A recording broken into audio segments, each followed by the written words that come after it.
నేను పోవద్దని చెప్పాను. మేఘాలు వచ్చేసి కుంభలో నింబస్ మేఘాలు ఉన్నాయి, పోవద్దని చెప్పాను.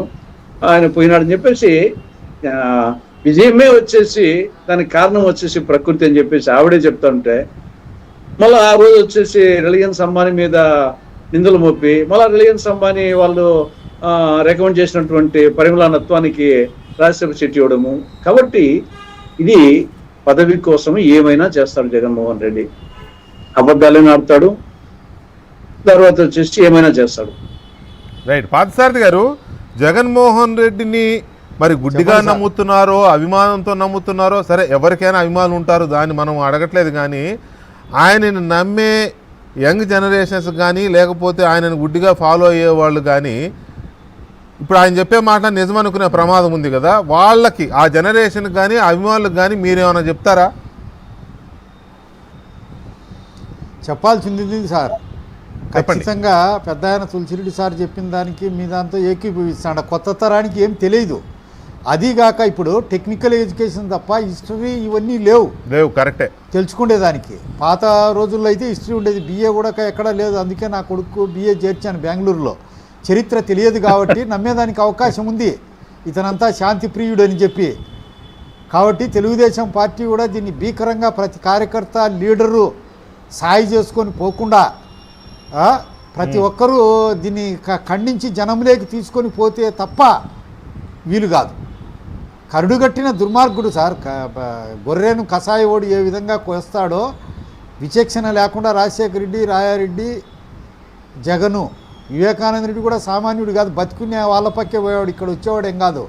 వాళ్ళ సామ్రాజ్యాన్ని అంతా సెటరేట్ చేసినాడు వివేకానంద రెడ్డి. అట్లా చిన్న ఆయన్నే చంపినారంటే ఇక ప్రజలు తెలుసుకోలేకపోతే ఏం చేస్తాం? జంజీ ఇవన్నీ వచ్చాడాయి.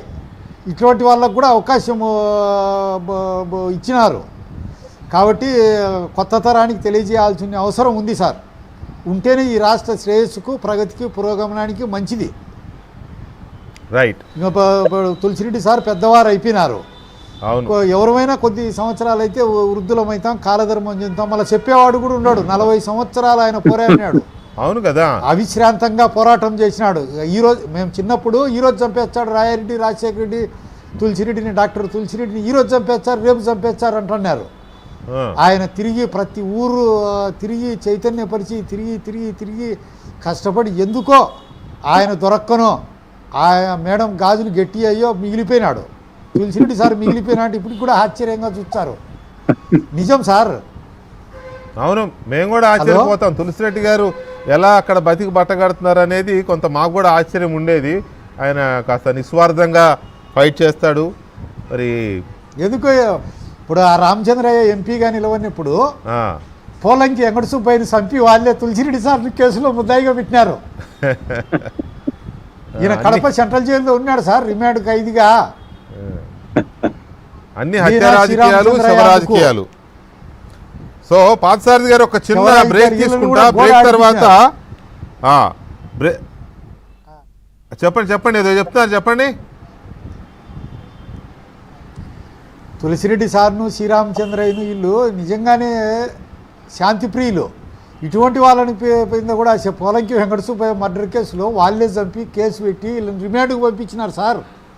ఓకే, ఒక చిన్న బ్రేక్ తీసుకుంటాను. బ్రేక్ తర్వాత పోయి వచ్చినారు. ఇవి